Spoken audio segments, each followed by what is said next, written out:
Olá, sejam muito bem-vindos a mais um Bate-Papo Literário, um programa para quem aprecia uma boa história e uma boa conversa. E hoje eu tenho o prazer de receber a empresária Eliana Genovese Becauser. E ela está aqui para falar do seu livro Mal Me Quis, Bem Me Fiz, lançado recentemente aqui em Tubarão.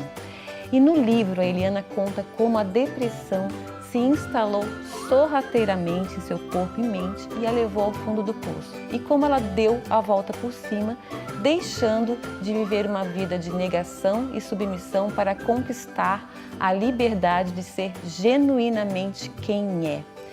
Eliana, tudo bom? Seja muito bem-vinda ao Bate-Papo Literário. Obrigada. É um prazer enorme recebê-la aqui. E vamos, acho que em primeiro lugar, vamos mostrar a capa do livro? Pedir para o Lucas, aqui ó, Mal Me Quis, Bem Me Fiz. Eu acho que uma boa maneira da gente começar é explicando um pouquinho do título do livro, né? Como é que você chegou a esse título? E fala pra gente da capa também. Então, esse livro, eu nem sei se é um livro, talvez seja um relato, né? Que também quem me ajudou a escrever foi a Renata. E ele fala, o Mal Me Quis é uma parte de uma vida minha, né? Que eu acho que é uma parte de uma vida corriqueira, normal. Em muitas famílias até hoje acontecendo normalmente. O Mal Me Quis não necessariamente é um propósito, né, dos pais. Eu acho que é mais um funcionamento de como as famílias vêm de gerações e gerações se transmitindo, né, os legados que ficam. E o Bem Me Quis, e o Bem Me Fiz foi quando eu disse, não, chega, eu não quero isso para minhas filhas, né? E daí eu fui procurar ajuda para me fazer um bem e aprender a ser uma mãe, uma mulher, uma esposa melhor. Se é que se consegue ser bem boa, né? Eu às vezes vou a algumas palestras e eu vejo as palestrantes de livro de autoajuda falando que lá na minha casa, meu filho, eu falo, nossa, eu não consegui isso ainda. E acho que ninguém consegue, porque a vida é cíclica, vai aparecendo outras coisas, a gente vai aprendendo, vai de novo empacando, vai de novo tendo dificuldades e vai ter que continuar se fazendo um bem até morrer. É verdade, né? É verdade. Enquanto não acabar, não acabou e as coisas vão acontecendo, eu acho que né? O segredo da vida é bem esse. Só que eu descobri isso muito tarde, né? Então, o propósito deste livro é ajudar com que as pessoas, em algum momento do livro, se acordem e digam, olha, mas isso não é normal, eu posso melhorar a minha vida. Porque até os 41 anos eu achei que isso era viver. Era assim que era viver. Era assim que era a vida. A gente vai explicar o que é esse assim que era a vida, né? E esse seu livro, eu acredito que vai muito além da narrativa de uma história de superação, né? Nele você explora suas experiências mais íntimas, né? Desde do abandono emocional até a busca pela autodescoberta e, como você falou, sem recorrer a fórmulas prontas. Né? Como é que surgiu a ideia, então, de escrever o livro e como é que foi esse processo de escrita? Antes da gente começar, você estava falando, Renata, eu já li o livro pela 4ª vez e já estou achando diferente de novo. Fala pra gente como é que foi esse processo. Então, o processo começou há muito tempo atrás, no tempo do Facebook, e eu escrevia muito no Facebook, porque eu achava, era uma maneira de sair da análise e me autoafirmar, vamos dizer assim. E aí eu comecei a ter muitos seguidores, assim, e pedindo, por que não escreve um livro? Por que não escreve um livro? E ali brotou a primeira sementinha. E aí eu tentei escrever o livro, né? Contactei uma pessoa de São Paulo, não deu certo porque ele queria... ele tinha um propósito de ganhar dinheiro com o livro, com a história. Ele queria mudar a história para a história ser de autoajuda. Eu falei, não é isso que eu quero. Eu quero ser autêntica, eu quero ser verdadeira nesse livro. Eu quero que as pessoas leiam e possam sentir que isso é uma verdade, isso não é um livro para dizer assim, não faz isso, não é faz isso. Um conto de fada que dá tudo certo no final, não, né? Pelo contrário, né? Não é assim, não é dicas, é uma história minha do que aconteceu comigo e que eu acho que pode acontecer em muitas casas, né? Bom, aí fui para a segunda pessoa, também não deu certo, a terceira pessoa também não. Até que um dia uma amiga minha que tinha acabado de escrever um livro me encontrou e disse: por que tu não continua? Por que tu não faz o teu livro? Aí eu falei: eu não encontro quem consiga me ajudar a pôr em palavra, em papel, em papel, sentimentos. É muito difícil. É muito difícil. Porque eu mexo com o sentimento também da pessoa. E aí ela quer botar o sentimento dela junto com o meu, não consigo.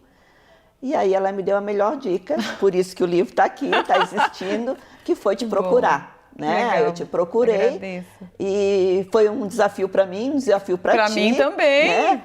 Sim. Eu falo isso na apresentação do livro. E deu muito certo.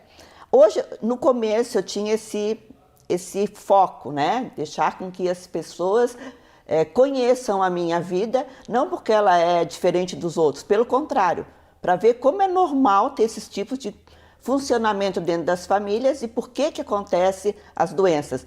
Ninguém fica doente mentalmente de dia para a noite, ninguém fica dependente do dia para a noite, né? E aí eu resolvi fazer. Hoje eu olho o meu livro e eu olho que eu digo assim, ó, é uma criança que eu trazia dentro de mim, que eu não sabia, né, que escreveu esse livro. Porque é a minha infância que não tinha passado, que ainda estava dentro de mim. Né? Então hoje eu olho ele com esse olhar. Olha que interessante. E essa criança, na verdade, a gente carrega para o resto da vida e queremos que seja uma boa criança, né? Ou que ela se transforme, enfim, da maneira como a gente consiga transformar. Né? O problema, Renata, comigo, e eu acho que bem normal acontecer, é que essa criança que eu trazia dentro de mim era uma criança muito depressiva, muito angustiada, com muito medo e que não sabia, que achava que a vida era assim. Porque eu acho que uma coisa que eu hoje botaria no livro, né, que lendo 1, 2, 3, 4, 5 vezes eu consegui resumir também, é que para os pais fica mais fácil moldar uma criança. Moldar, né? Educar como ser, como falar, como se comportar, como sentar, mas emocionalmente ninguém se dá conta disso. Que o mais importante, tu tá formando uma mente. E cada vez que tu poda essa criança, que tu critica essa criança, que tu maltrata violentamente essa criança, emocionalmente falando, tu tá criando uma semente poderosa de uma doença mental. A gente vai fazer um pequeno intervalo, mas a gente volta falando um pouquinho do começo dessa história, né? Como é que você se deu conta que precisava de ajuda? Não saiam daí que a gente volta já já.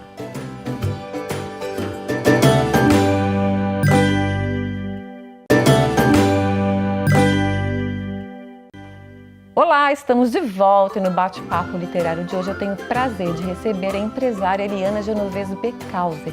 E ela veio falar do seu livro lançado recentemente, Mal Me Quis, Bem Me Fiz, que conta a história da sua vida e como ela conseguiu renascer das cinzas. Eliana, voltando aqui, isso aqui está no livro, né? O Renascer das Cinzas. Quando é que você se deu conta que não estava legal, que você precisava de ajuda, que viver daquela maneira não seria possível? Bom, eu tive vários momentos, né, em que eu me deparei com isso. Primeira vez foi logo depois que meu pai faleceu, quando eu estava grávida da minha segunda filha.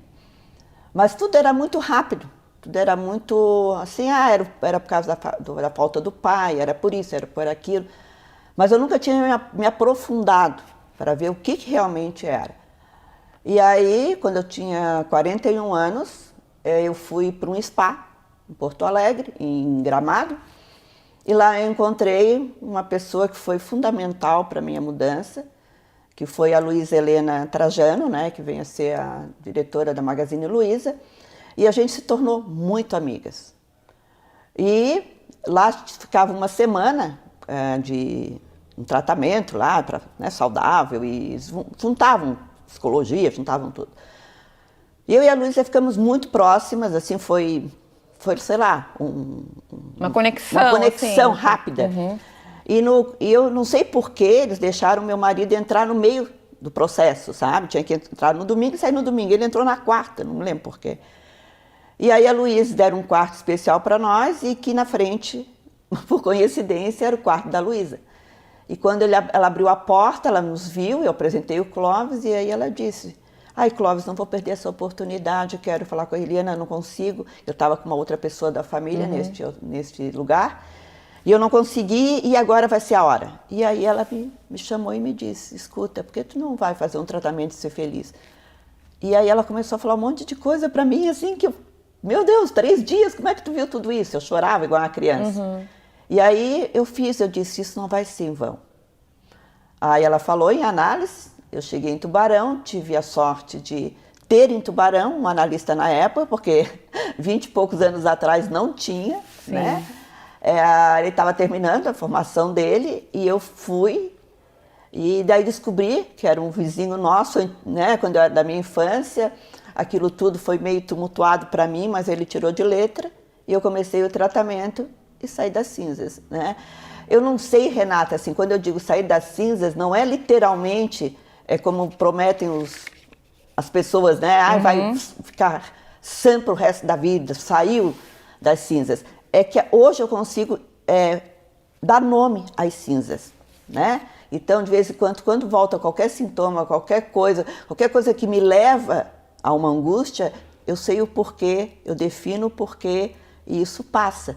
Porque, lamentavelmente, na nossa educação, ainda eu acho que persiste muito isso, não pode mostrar emoções, principalmente quando são fragilizadas, medo, né? É uma coisa que é proibido. É como se fosse uma coisa vergonhosa. É uma vergonhosa, né? como te desmerecesse, né? Então, com a análise, tu aprende o contrário. Tu aprende, já que estão, infelizmente, falando em olho de furacão nesses últimos dias. É verdade. Né? Tu olha exatamente para o olho do furacão e aí sim, né? Tu escolhe o que fazer com ele. Então, quando eu estou com raiva, eu digo, eu estou com raiva. O que eu vou fazer com essa raiva? Porque, às vezes, se tu não pensa, tu te prejudica com a tua raiva, né? Esse tempo eu estava correndo, um cara de manhã cedo passou na minha frente, eu estava direitinho, atravessando a rua, no lugar certo, tudo certo. E ele parou bem em cima de mim e começou a rir, e eu bati no carro dele de raiva. Ele tentou sair do carro e me pegar. Ainda bem que eu estava perto de casa. Ainda bem que eu estava perto de casa. Então, são coisas que depois eu paro hoje e penso. Né? Eu aprendi a pensar. Né? E antes era uma coisa no automático? Automático, era tudo automático. Tu não pode isso, tu não pode aquilo. Tu tem que ser boa, tu tem que ser a melhor, tu tem que saber, tu tem que... Hoje eu digo, eu não preciso saber nada, eu não tenho nada, sabe? A vida é um aprendizado para o resto da vida. Agora a gente está entrando, né, na terceira idade quase, né? Já estamos com carteirinha de idosos, tudo de novo, toda uma adaptação toda nova, né?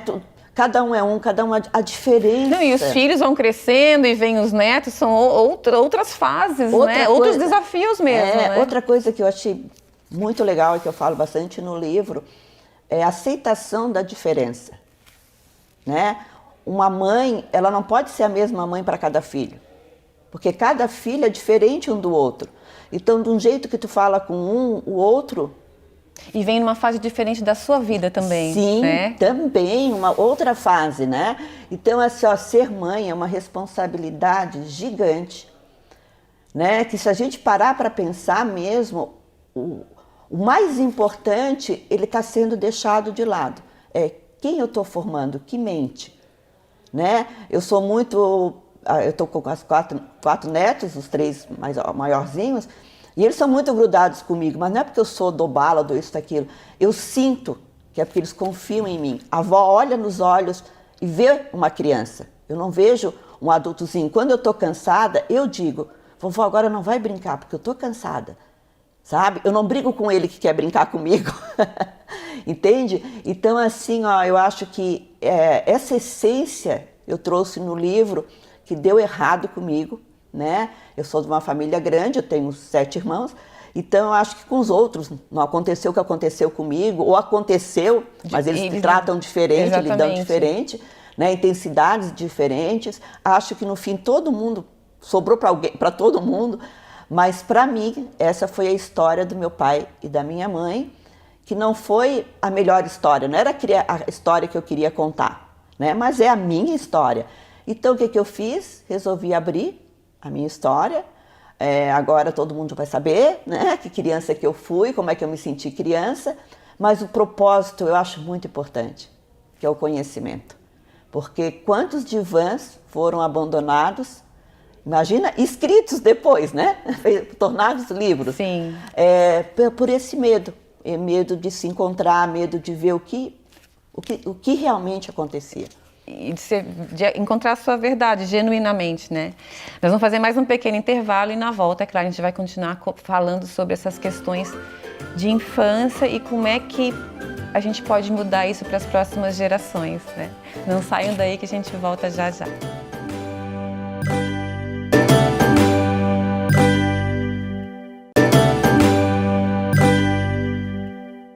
Olá, estamos de volta e no bate-papo literário de hoje eu tenho o prazer de receber a empresária Eliana Genovese Becalzi.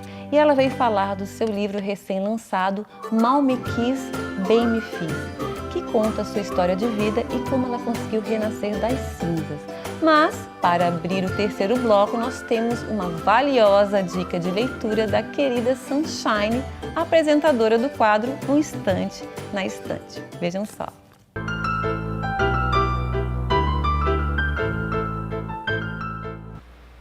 Meu nome é Clara Alice e eu sou a líder de um grupo de refugiados. A guerra civil assolou nosso país durante 14 anos e o destruiu completamente. E mesmo após 10 anos do fim da guerra, ainda vivemos completamente isolados em um sítio que chamamos carinhosamente de Sítio Alecrim. Aqui cuidamos uns dos outros e plantamos tudo o que comemos. Confesso que já passamos por situações terríveis, mas tudo melhorou depois que chegou um novo grupo com a menina Bi e a sua sobrinha Florence. No início, eu não sabia que elas seriam a minha família. Eu acredito que elas realmente me salvaram, pois por muito tempo eu pensava em desistir. Eu não gosto de admitir, mas é a verdade. Elas me mostraram que eu não sabia direito por que estava fazendo isso. Será que há virtude no que eu faço? Será que não é só o meu ego inflado querendo provar algo que eu nem mesma sei o que é? Se você quer a resposta para essas perguntas, leia o livro O Corpo do Sentido, da autora Sandra Lodete, publicado pela Vitelli Publisher. Eu sou a Sunshine e até o próximo Instante na Estante. Muito bom, sigam essa dica.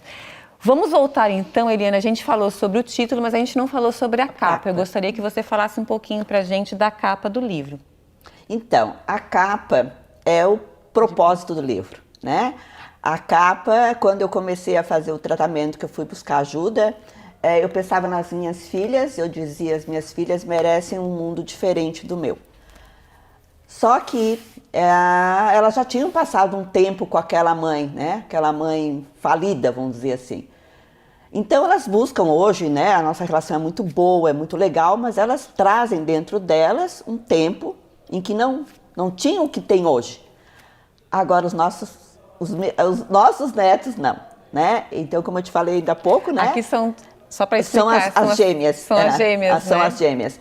Então, é de mão de vitória mesmo, porque eu acho que o maior legado que eu vou deixar, né, neste livro, não é nem um livro, é as ações, né, de 20 e poucos anos para cá, em que os meus netos encontraram um outro mundo, né, uma outra família. Eles estão inseridos em outra família, né, onde o amor circula, onde os medos são apresentados. Esses dias a Helena dormiu comigo, uma das gêmeas, e falou: vovó, eu estou com muito medo. Aí eu disse: mas do que você está com medo?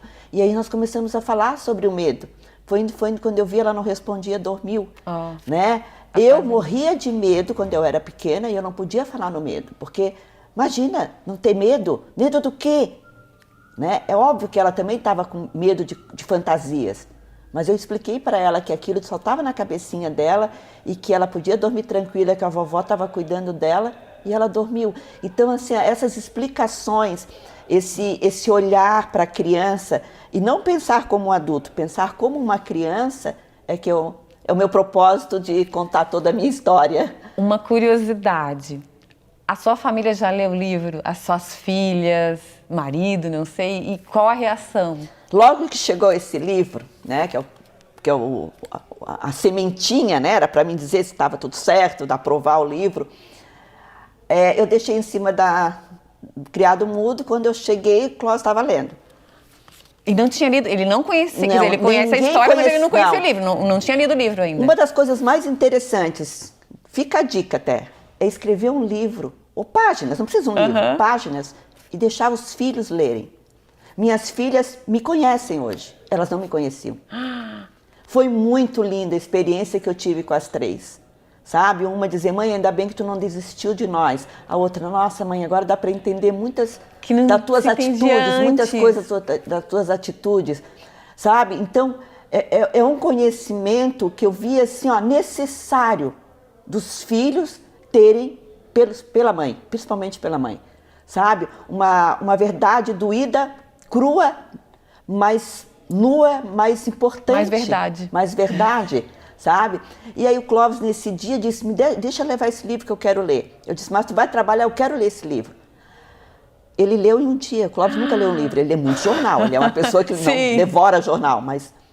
Aí nisso, a minha filha do meio, a mais nova, pediu para ler e foi para Criciúma. Nisso eu fui para São Paulo. Eu falei, tá, eu vou para São Paulo, tu fica com o livro.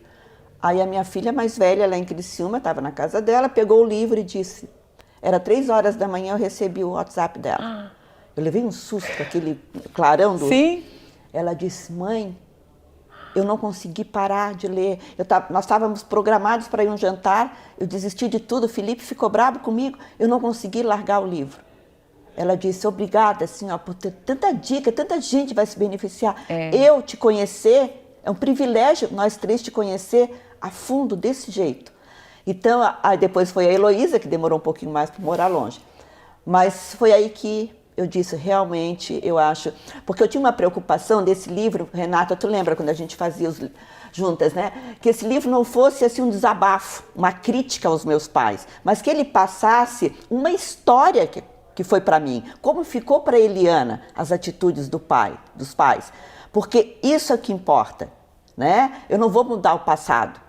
Mas eu posso mudar o meu presente, como eu prezei, o futuro e de gerações em seguida. Então, esse é o propósito do livro, por isso as minhas netas na capa, para mostrar, né, a pessoa que mais me ajudou, que foi a Luísa Helena, ela me disse, que nome sugestivo, Eliana. O nome apareceu do nada, sabe? Porque assim, tudo casava, junto com um propósito que é esse. Sabe? As pessoas não olharem para mim lá na rua depois de ler o livro e dizerem, ai, coitada, não. É se conhecerem em alguma parte, em alguma página, né? Vai se encontrar. E eu acho que o mais interessante é como você falou aqui também, né? Escreveu aqui também, é que não é um livro de autoajuda, porque aqui está a sua história. De repente a pessoa pode simplesmente ler e pensar na sua própria história. Né? Não seguir o que você fez, o tratamento que você teve, mas seguir a sua própria história, ter coragem para levar adiante a sua própria história. E definir, às vezes definir, porque assim, ó, eu estava com 41 anos, faculdade, com tudo, fazendo a segunda faculdade, eu não sabia que eu era uma pessoa depressiva. Olha. Eu achava que o mundo era depressivo. Que era assim. Era assim. A gente vai ter que encerrar, infelizmente. O livro já está à disposição para quem quiser. Pode entrar em contato com a editora Vitelli, com 2 L's, Publisher. Tem no Instagram, ou eles podem entrar em contato com você também, Sim, né? Você pode disponibilizar para a gente o WhatsApp? 48 99986 6000. E aí a pessoa entra em contato e vocês conversam, tá? Sucesso! E eu sei que muita gente vai se identificar com o livro, porque é um livro que fala de vida, né? Se tiver 2, 3 pessoas que já tá bom. Já tá bom. Já espalhou a sementinha e vai indo, tá tudo certo. Tá certo. Obrigada, tá, Eliana? Imagina, eu que agradeço. E eu conversei hoje com a empresária Eliana Genovese Becauser. Mas antes de terminar o programa, eu quero fazer um agradecimento especial aos parceiros do nosso bate-papo literário. Eu quero agradecer ao Estúdio Morgana Anacleto, especializado em sobrancelhas e beleza, a Academia Toia, que há 44 anos mantém o nosso corpo em movimento, a editora Vitelli Publisher, que ajuda a escrever a história de quem escreve suas histórias, e a Código Kid, uma escola de programação que capacita crianças e adolescentes para os desafios do futuro. E o Bate-Papo Literário está no ar aqui na UniTV SC, mas você também pode assistir o programa pelo canal no YouTube chamado Bate-Papo Literário com Renata Dalbó. Vá lá e inscreva-se. Muito obrigada pela companhia de vocês. Espero todos novamente no nosso próximo bate-papo literário. Até lá!